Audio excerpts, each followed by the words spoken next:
When people think of Raglan, the first thing that normally comes to mind is surfing. Today though, we're not here to check out the breaks. We've come to Solscape Eco Retreat, where permaculture and sustainable principles have formed the very foundation on which this place was built. It also happens to be home to some very special tiny architecture of its own.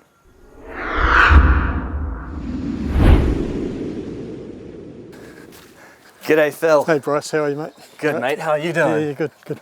These here are truly a work of art, eh? Yeah, they're pretty unique, eh? Really? I don't think I've ever actually quite seen anything like it. My name's Phil, and Bernadette, my partner, and I own and operate Solscape, and we've been here for nearly 12 years.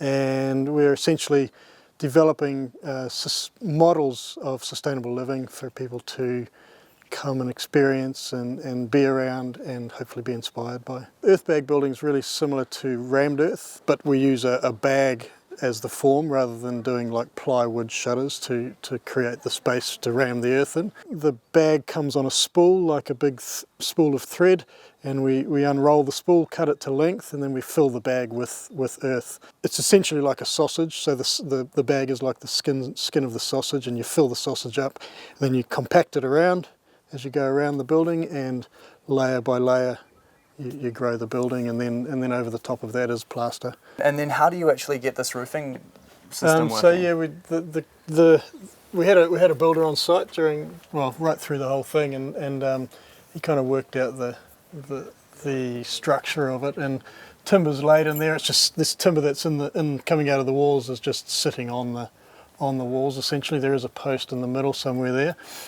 to support the stairs, but yeah, basically there's timber there, and then we laid we dipped old bed sheets in a cement slurry and laid them across there, and then once that hardened, it gave us something to plaster up against. Right. And you can kind of see the drooping bed sheets underneath just above the timber there. You can kind of see here this is a bit getting a bit of weather. Yeah. You know, with earthen buildings, there's sort of two key things you need to keep in mind always. One is dry feet, so you can see we've got the gravel around there to try and reduce any moisture wicking up into the walls from the wet ground, and then big hat is the other one, so you can see the parts of the walls that are well protected from the weather are in good shape. These lower areas and this bit here that really doesn't have any hat over it. Right. Sort of but just being a lime render, I mean, I imagine that's really simple to maintain. Yeah, totally. Yeah, and you just mix a little batch up and touch it up. And you've got the just glass bottles in here as well. Yep. It's old wine bottles. Yeah, a few wine bottles, I think, and we've also put glass bottles underneath in the floor as well for a bit of insulation. Nice. Part of the fun. Yeah. Also part of the build process, getting the bottles ready. Yeah. There was a bit of processing of getting the materials ready. Yeah. Yeah. Cool. Let's have a look and see what you're doing inside.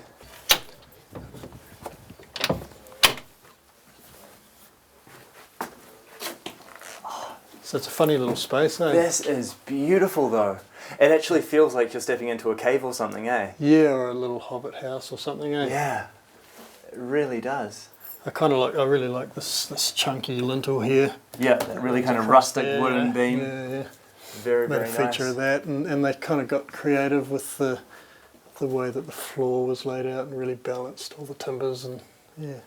It's pretty small, you know, it's 10 square metres is the footprint, but it works. Yep. And did you try and design it to be under 10 square metres to get around regulation? Yeah. It's really an experimental building, you know, and yeah. So we stuck to that legal framework that allowed us to do whatever we want. Yeah, absolutely. Fair enough. And a fantastic design here. I love what you've done with these stairs. That's really cool. So those are essentially cantilevered.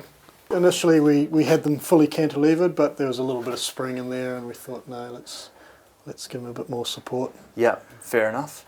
Should we have a look upstairs? Sure. You're probably a bit tall, Bryce. This is spectacular though. Oh wow, look at that view. Pretty nice, eh? You can see the mountain there and out to sea that side and town over the other side. What an amazing space. It's a good spot. This is really just a mezzanine space for people to hang out, and sometimes, you know, a couple with one or two little kids will stay in here and we'll throw a mattress down. Yeah, I mean, there's more than enough room to sleep here if you wanted to, eh? Yeah. And as you say, I mean, if you could get a custom designed sort of half-round mattress, Pretty easy. that'd be beautiful. These walls are beautiful, eh?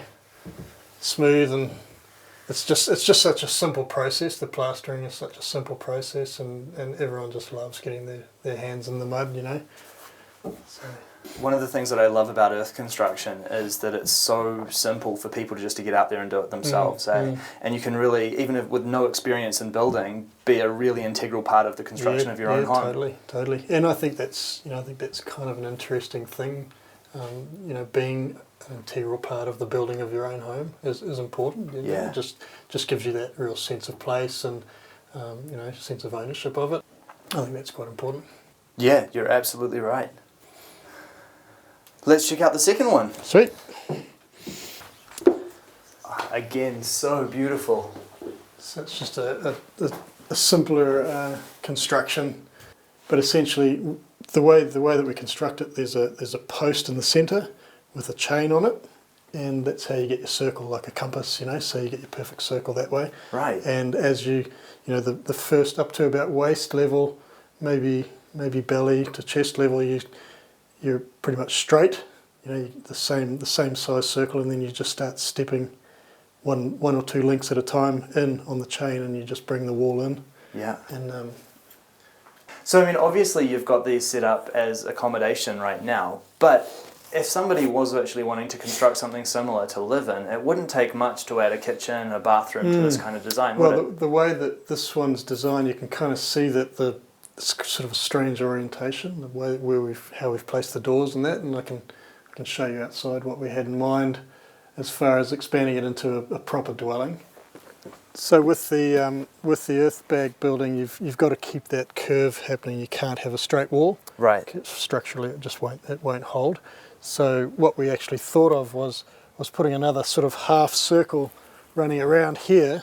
And this was, you know, planned to be the kitchen space. Right. And then another larger half circle on the other side over here that would come out, and you know, something, and basically run the same line of the outside as those ones come out, and run it out here. And this would be sort of the living space. Permaculture principles and ethics. That's sort of what guides us a lot in what we do.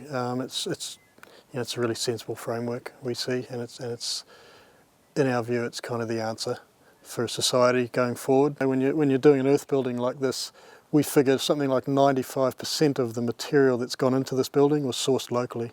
It was unprocessed, unpackaged, you know, and not transported more than a few k's. So that's ecologically that's a big one. Including the food that we fed the people that helped us build it, it was something like 10 grand. For both of these little buildings, the 10 square metre buildings, and that includes the fuel to go and collect the dirt as well, you know, so very low cost. There's really no question that you've created something truly magical here, eh? Yeah. These just feel so special, and the way that they sit amongst the backdrop of the mountains over there and the ocean just over there, it's just spectacular. Choice, eh?